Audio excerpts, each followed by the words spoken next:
아멘. 좋으신 주님을 찬양합니다. 우리 좌우 앞되는 분들과 인사를 나눕니다. 반갑습니다. 환영합니다. 축복합니다. 은혜로운 또 월요일 아침 봄비가 내리고 있습니다. 이 봄비는 생명의 비입니다. 이 비를 통해서 지금 저 농지, 저희 성전 부지 농지에 우리 많은 성도님들이 땅을 다 일궈놨는데 거기 씨앗도 뿌리고 요새 아주 많이 오셔가지고 하시더라고요. 요 비가 그 씨앗에게 생명을 움돋게 하는, 움트게 하는 아주 생명수 같은 비입니다. 다 씨앗 뿌려놓은 분들은 지금 비 내리는 걸 보면서 무슨 생각을 할까요? 아이고 좋아라 그러고 있을 겁니다. 아침에 나오면서 야 좋으시겠다. 이거를 물로 조리개로 갖다 주려고 그러면 하루 종일 해도 힘든 건데 이렇게 딱 비가 마침 맞게 내려서 얼마나 감사한지. 저 밖에 씨앗들에게 내리는 봄비처럼 우리 영혼의 복음의 씨앗 가운데, 말씀의 씨앗 가운데 생명수 같은 성령의 단비가 이 새벽에, 말씀의 단비가 여러분 가운데 충만하시기를 축복합니다. 우리 그런 기대를 가지고 말씀 나누도록 하겠습니다. 오늘 사무엘상 9장 두 번째 시간이죠. 14절까지 지난주 금요일 날 보았는데 드디어 사울에 대한 소개가 나왔죠. 사울의 외모, 키가 커요. 아주 멋지게 생겼어요. 아주 준수해요. 아이돌 스타같이 멋진 청년입니다. 거기다가 그 외모와 신장만 멋지고 좋은 게 아니라 성품까지, 인격까지. 어찌 그렇게 이 사울이 잘났는지 애들 말로 소위 엄친아 같은 그런 아들입니다. 엄마 친구 아들. 맨날 엄마가 야 엄마 친구 아들은 이렇게 잘나고 저렇게 잘났는데 니 뭐하니? 하는 것에 유래해서 엄친아라는 단어가 있는데 아주 뛰어난 그런 사람이라고 얘기할 수 있는데 이 엄친아 같은 사람이 바로 이 사울이었습니다. 키도 크죠, 멋있죠, 인품도 좋아요, 아주 성품도 좋고 거기다 목까지 좋아요, 신앙도 좋아요. 이 선견자에게 나가는데 자기 아무것도 배고파가지고 아무것도 없는 그때인데도 예물을 챙겨요. 그냥 보통 그 신앙심이 아니에요. 독실해요. 그래서 신앙도 뛰어나고 인품도 뛰어나고 너무너무 인품이 뛰어나다는 건 뭘로 본다 그랬죠? 뭐 거룩 이런 게 아니고 남을 향한 배려죠. 삶의 자세와 태도예요. 이거는 꾸밀 수가 없는 거예요. 이거는 그냥 풍겨지는 거예요. 향기가 꾸민다고 나는 게 아니잖아요. 몸에서 인품의 향기가 나는 거예요. 인격의 향내가 나는 거죠. 이거는 우러져 나오는 거예요. 꾸민다고 나오는 게 아니고 뭐 가장한다고 생겨나는 게 아니죠. 우러져 나오는 건데 그 인품의 향기가 나는 그런 사람이 바로 사울이었어요. 얼마나 좋아요. 그러니까 이 인품, 삶의 자세와 태도, 그 중에서 가장 하나님이 보시는, 너희들은 외모를 보지만 나는 중심을 본다. 다윗에게 말했던 말씀이죠. 그 중심이 뭐냐면 겸손이에요. 겸손. 어거스틴이 그러죠. 신학자들이 찾아와서 어거스틴에게 성도들이 갖춰야 될, 신자들이 갖춰야 될 제일 우선적인 그 어떤 성품이 뭡니까? 이렇게 물을 때 첫째도 겸손, 둘째도 겸손, 셋째도 겸손, 이런 얘기를 해요. 겸손이 가장 중요한 덕목이다. 겸손이 뭘까요? 겸손은 자기 자신이 하나님 앞에 얼마나 무가치한 존재인지를 아는 겁니다. 그걸 알면 하나님을 경외하게 돼 있고 다른 사람들을 존중하게 돼 있어요. 내가 얼마나 쇳덩어리인지, 얼마나 썩어 문드러진 인생인지 이거를 하나님 앞에서 아는 거예요. 이걸 알 때 인생은 겸손해지게 돼 있어요. 뭐 돈이 좀 있다, 뭐 외모가 좀 잘 꾸며졌다, 부모가 좀 있다, 다 있어도 내가 어떤 존재라고요? 하나님 앞에 이 무가치한 존재, 쇳덩어리. 이거를 알면 주어진 것에 의해서 자기를 해석하지 않아요. 내가 소유한 것에 의해서 나는 돈 많어, 뛰어난 사람 있다고로 해석하지 않아요. 이 세상에 있는 그 무엇 소유 가지고 자기 정체성을 삼지 않아요. 하나님 앞에 비춰진 나의 모습. 나는 어떤 존재다? 무가치한 존재, 썩어 문드러진 죄덩어리. 근데 이런 나를 하나님이 어떻게 하셨어요? 구원해 주셨어요. 자기 생명값을 지불하고 아들을 보내셔서. 그러니 이걸 아는 게 겸손이에요. 근데 이걸 다 알아. 뭐로 알아요? 뭐로 알아? 머리로 알아요. 머리로. 뭐로 알아요? 입으로 알아. 이럴 땐 전문 용어를 써줘야 되는데 제가 새벽부터 전문 용어 쓰기가 좀 거시기 해서 입이라고 말합니다. 원래는 조동이라고 해야 되는데 이럴 때는. 그래서 머리로 알고 입으로 알고 전부 그냥 지식으로 알고. 그게 아니에요. 영으로 알아야 돼. 영으로. 내가 어떤 존재인지를 영으로 봐야 돼. 그걸. 그때 비로소 겸손해져요. 아무리 이 사울이 아주 탁월한 그런 사람이었어요. 뛰어난 사람이. 욕할 게 아니에요. 이런 사람이 없어요. 사울 같은 사람이 잘 없어요. 참. 그러니까 이런 분도 어떻게 된다? 나중에 타락한다. 뭐 해라? 섰다고 하는 자여 넘어질까 조심해라. 안심하지 말아라.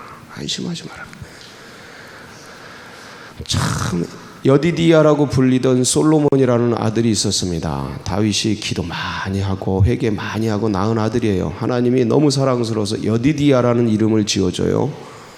이 아들이 나중에 어떻게 됩니까? 솔로몬이 어떻게 됩니까? 타락합니다. 우상숭배합니다. 독실한 우상숭배합니다. 누구도 예외가 될 수 없어요. 누구도 하나님 지금 믿노라 하고 정신 차리지 않으면 누구도 예외가 돼.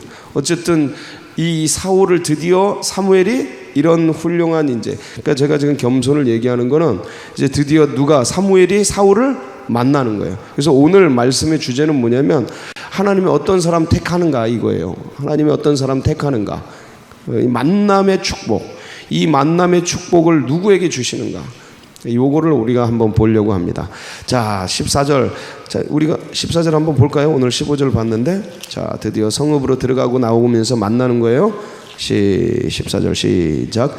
그들이 성읍으로 올라가서 그리로 들어갈 때에 사무엘이 마침 산당으로 올라가려고 마주 나오더라. 그러니까 사무엘은 성읍에서 산당으로 가려고 나오고, 그 다음에 사울은 이 사무엘을 만나려고 성읍으로 들어가고, 자, 교차하면서 짜잔 만난 거예요. 야, 어떻게 이렇게 운명적인 만남을 주시는지. 그러니까 참 이 만남의 축복은 우연 같지만 우리의 만남은 뭐예요?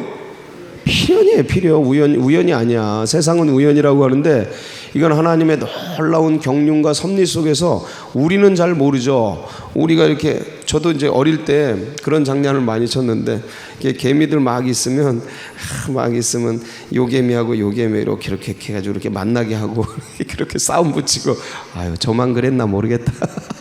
싸움 붙이고 그런 거 많이 했어요. 이빨 이렇게 나온 일개미들, 이빨 튼튼한 것들 이렇게 인도해가지고 이렇게 싸움 붙이고. 사람은 이렇게 나쁜 마음으로 이런 짓을 했지만 하나님은 아주 귀한 마음으로 우주를 섭리해 가셔요. 사람을 만나게 하셔요. 우리가 보기에는 우연 같아. 근데 놀라운 하나님의 섭리죠. 이 두 사람이 만나는 거예요. 근데 만나기 전에 하나님께서 사무엘에게 징조를 주시죠. 말씀을 주셔요.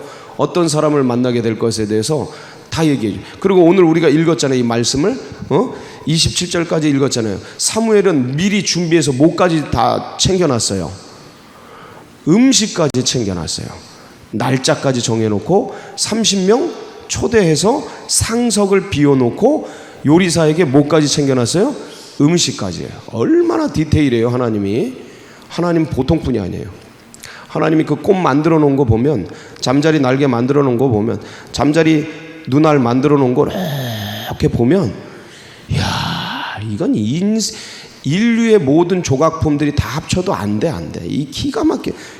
디테일하신 분이라니까. 아주 그냥 여러분 우리의 머리카락까지 세시는 분. 그러니까 이 예비를 해놓은 거 봐요. 이걸 누구에게 주신 거야? 이 마음을 사무엘에게 주신 거죠.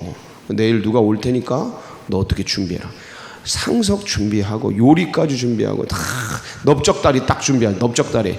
고기 중에서 제일 맛있는 고기가 부위가 어디입니까? 예.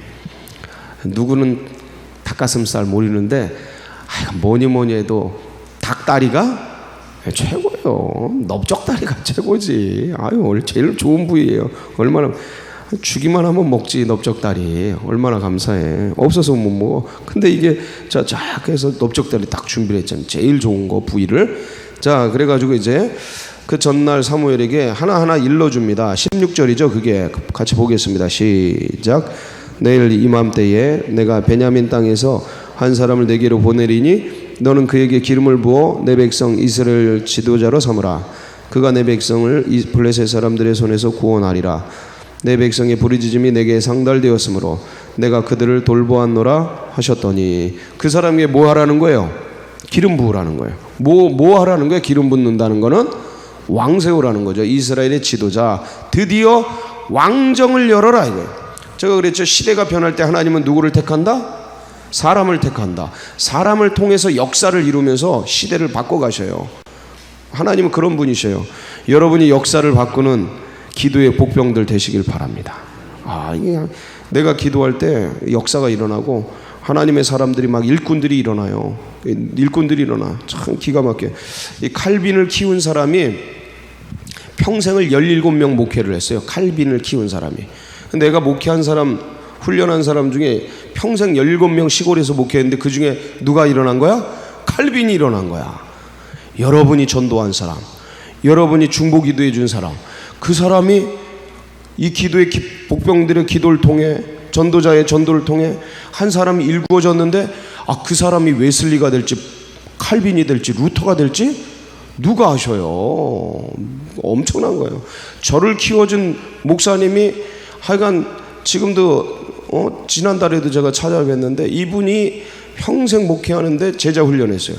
근데 그 제자 훈련한 사람 선교사 되고 목사 되고, 저도 이렇게 키워냈어요. 시골에 십정동 우물 10개, 열십자의 우물정점, 우물 10개 있는 동네에 찾아오셔서 산꼭대기에서 전도사님 목사님 될 때까지 목회를 하셨는데 저희들을 키워낸 거예요. 초등학생 불러다가 가리키고 중학생 불러다가 평신도를 깨운다. 주일날 새벽마다 그냥, 그때 평신도를 깨운다가 뭔지 알아요? 옥하는 목사님 교재인데 중학생이 아침에 새벽기도 끝나고 그냥 막 하시는 거예요. 뭔지도 모르고 따라왔는데 이제는 하나님 나라를 알게 됐잖아요. 얼마나 감사해요. 하여간 그분 만난 게 내 인생의 축복이에요. 여러분들도 그런 분 계시죠? 여기까지 하나님을 알게끔 나를 인도해 주신 그분들, 내가 넘어질 때 힘들 때 일으켜 주신 이 만남의 축복이라는 게 보통이 아니에요. 그래서 그분 너무 감사하다, 너무 고맙다 이런 마음인데, 그분을 보내주신 게 누구예요? 하나님. 이 위대한 섭리와 기가 막힌 놀라운 경륜, 이건 감동 안 할 수가 없어요. 아침마다 감동이야. 시간마다 감동이야. 말할 때마다 은혜야. 얼마나 감사해요. 여러분들을 여기까지 인도해 주신 그분은 사람들을 쫙 떠올려보고 그분들을 인도해 주시고 보내주신 하나님을 생각해보면 얼마나 감사합니까? 보내주신 거. 자, 근데 잘 보세요. 이제 지도자로 삼으려고 보냈는데, 그가 내 백성을 어디서 구원해요? 블레셋 사람들에서 소원해 구원해요. 근데 왜 구원해요? 내 백성의 뭘 들으셔요? 부르짖음. 내 백성의 뭘 들으셔요? 부르짖음. 내 백성의 부르짖음이 내게 상달되었으므로. 누구에게 상달된 거예요? 하나님께. 여러분, 부르짖음이 누구에게 상달된다고요? 이거는 성경에서 계속 반복돼요. 그러니까 니네 뭐 하라는 거야? 니네는 내게 와서 내게 부르짖으라. 그러면 내가 너에게 크고 비밀한 일을 알게 하리라. 응답해 주리라. 이게 하나님의 기도하는 자의 누리는 특권이죠. 축복이에요. 은혜요. 부르짖었더니 하나님이 사람을 보내주신 거예요. 사울을 보내주시고, 드디어 사울을 만나게 되고, 얘는 암나귀 잃어버려가지고 막 찾고 있는데, 하나님은 암나귀를 잃어버리게 한 것도 나중에 딱 돌아봤더니 이게 하나님의 경륜인 거예요. 이게 야, 암나귀 잃어버려서 손해다, 야 우리 집안의 손실이다, 그게 아니고 암나귀를 찾으러 갔는데 사무엘을 만나고 이 잃어버린 암나귀 때문에 하나님이 진짜 이 진짜 찾게 한 게 누구냐면 이스라엘의 왕. 암나귀를 찾으러 갔는데 진짜 찾은 건 이스라엘의 왕을 찾은 거예요. 그게 20절 내용이에요. 20절 시작. 사흘 전에 이른 네 암나귀를 염려하지 말라 찾았느니라. 온 이스라엘이 사모하는 자가 누구냐? 너와 내 아버지의 온 집이 아니냐 하는지라. 여러분, 이 말씀 20절 말씀은 이 기가 막히게 나중에 이제 뭐 네가 사무엘이 사울에게 이제 이런 일이 있었다는 걸 다른 사람에게 알리지 말아라. 그냥 다른 사람이 물어보면 암나귀를 찾았다고 이야기해라. 이러는데 이게 왜 그러는지 여러분은 이 뒤에 내막이 있어요. 이 뒤에 내막. 한 사람이 왕으로 등극할 때, 지도자로 등극할 때 여기에 이해관계와 정치관계가 얼마나 많이 얽혀져 있냐면 이 A라는 사람이 지도자나 아니면 뭐 어떤 단체 조직의 리더나 수장이나 국가의 대통령이 되거나 뭐가 될 때 이 A라는 사람을 중심으로 수많은 이해관계가 얽혀 있는데 이 A가 대통령이 될 때, 지도자가 될 때 좋아하는 사람이 A 쭉 있는가 하면 그러니까 기득권을 잃어버린 사람이 있고, 이 사람이 되면은 유리한 사람이 있는가 하면 불리한 사람들이 있어요. 이 정치적인 이해관계, 경제적인 이해관계, 문화적인 이해관계, 수많은 이해관계가 있는데 이걸 그냥 내가 사무엘이 나에게 기름 부어서 왕 세웠어요 얘기하면 제거당할 수도 있고 암살당할 수도 있고 별일이 다 있어요.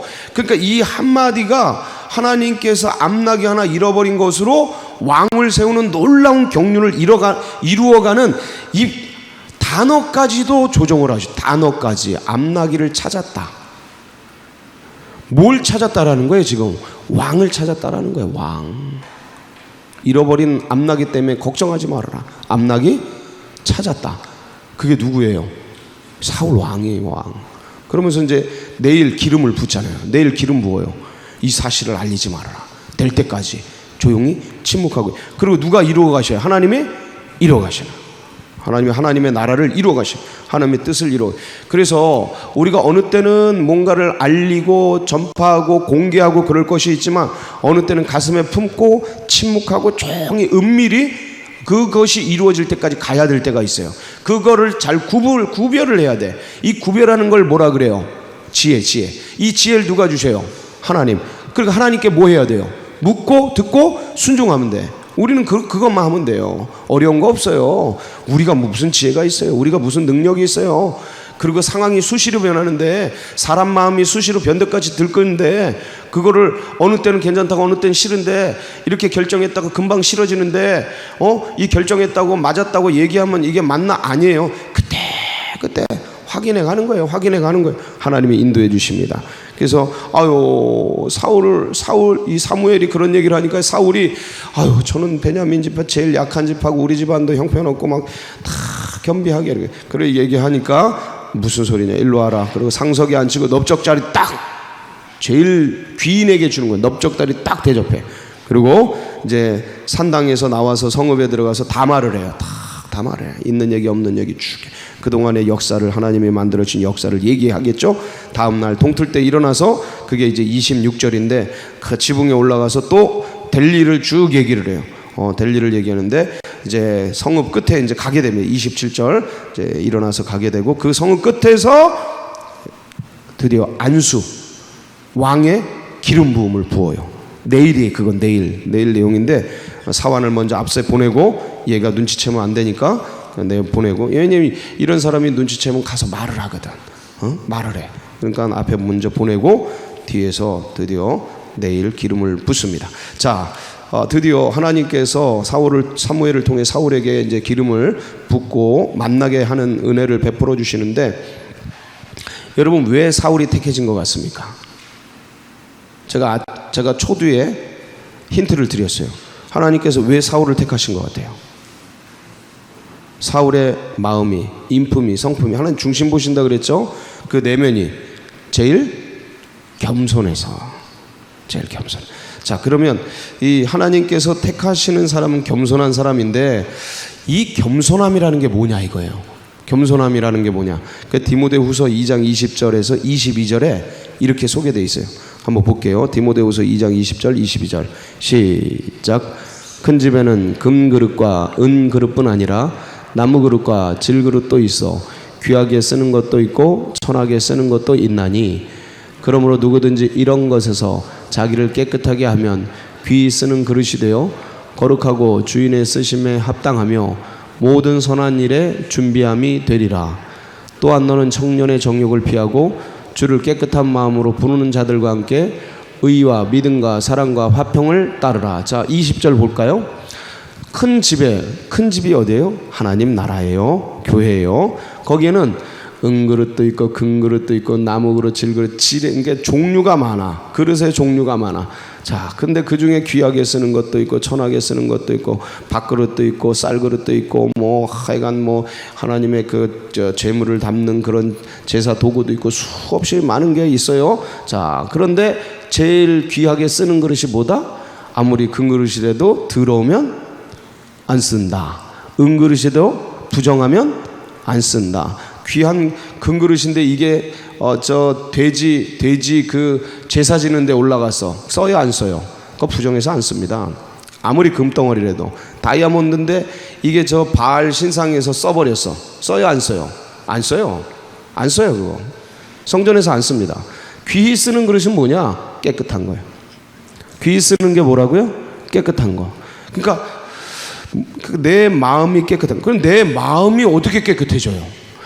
여러분, 사람 마음이 어떻게 깨끗해? 그릇은 어떻게 깨끗해져요? 그릇이 더러워. 그 수세미로 막 닦아내. 자, 사람 마음이 지저분해. 더티해. 그거 어떻게 해요? 씻어야 돼. 뭐로 씻어요? 하나님의 말씀으로 씻어요. 하나님의 보혈로, 예수 그리스도의 보혈로 씻어요. 은혜로 씻어요. 자, 보세요. 어떻게 씻냐고 그랬어요. 씻는 도구는 말씀과 보혈, 예수의 보혈이에요. 이건 도구고 어떻게 씻어요? 그거로 내 마음을 씻겨내는 게 뭐예요? 여러분, 그게 기도구 묵상입니다. 기도구 묵상이에요. 이런 자리예요. 여러분, 우리 인간이 깨끗해질 수 있는 방법은 없어요. 항상 더러워져요. 점점점 지저분해. 점점점 늙는 것처럼, 나이가 세월이 가면 늙는 것처럼 인간은 점점점 퇴화된다니까요. 깨끗해지지 않아요. 절대로. 뭐가 껴도 피에 혈전이 껴도 끼지. 어릴 때부터 점점점 어떻게 돼요? 그냥 상식적으로 생각해 보세요. 점점점 지저분해지죠. 그거 어떻게 깨끗해져요? 인생이? 다른 게 없어요. 우리는 원래 지저분하고 원래 그래요. 근데 주님께 나오면 주님이 어떻게 해주셔요? 씻어주셔요. 애기가 똥 쌌어. 엄마에게 나가면 어떻게 해주셔요? 씻어줘. 똥 쌌다고 막 때려? 아니에요. 씻어줘요. 애기니까 씻어줘. 주님께 나가. 아버지, 저 죄 졌어요. 그럼 어떻게 해주셔요? 씻어주셔요. 그러니까 주님 앞에 나오는 거예요. 그래서 자꾸 기도하고 고백하고 회개하고 그러면 깨끗해지는 거예요. 근데 의롭다고 자꾸 그래. 나는 말씀도 잘 지키고 막 기도도 그냥 막 세게 기도하고 막 예배도 안 빠지고 주님 저 자꾸 이래. 그럼 못 끼는 거예요. 자꾸 지저분한 게 끼는 거예요. 주님 연약합니다. 부족합니다. 늘 주님 앞에 기도하고 그렇게 할 때 주님이 씻어주십니다. 여러분, 오늘도 이 자리가 주님 앞에 깨끗하게 씻김 받는 자리 되길 바랍니다. 씻김 받으면 보여요. 뭐가 보여? 하나님 나라가 보여요. 우리 자식들이 보여요. 얘네들이 지금 어느 길로 가는지 보여요. 그걸 위해 중보기도 하면 역사가 일어나요. 부르짖으면 상달이 돼요. 오늘도 주님 앞에서 보혈로, 주의 성령으로, 은혜로, 말씀으로 깨끗하게 씻김 받고 간절히 중보하는 복된 날 되시길 축복합니다. 기도하시겠습니다. 여러분, 하나님이요 굉장히 디테일하신 분입니다. 역사 전체를 이미 다 계획하시고 섭리해 가시고 아주 놀랍게 경륜을 이끌어 가시는 분이에요. 그 주님께 오늘도 여러분 마음과 오늘 또 하루를 맡기시고 간절하게 기도해 나가시면서 다음 세대가 이런 신앙과 이런 은혜들로 일어나도록 기도해 주시고 이 나라 민족 안정되도록, 그리고 우리 서울제일교회 나가는 앞길 주님께서 보장해 주시고 우리는 정말 하나님 앞에 마중물처럼 쓰임 받도록 여러분 각자의 기도 제목 붙들고 주여 한번 부르짖고 기도하며 나갑니다. 부르짖습니다. 주여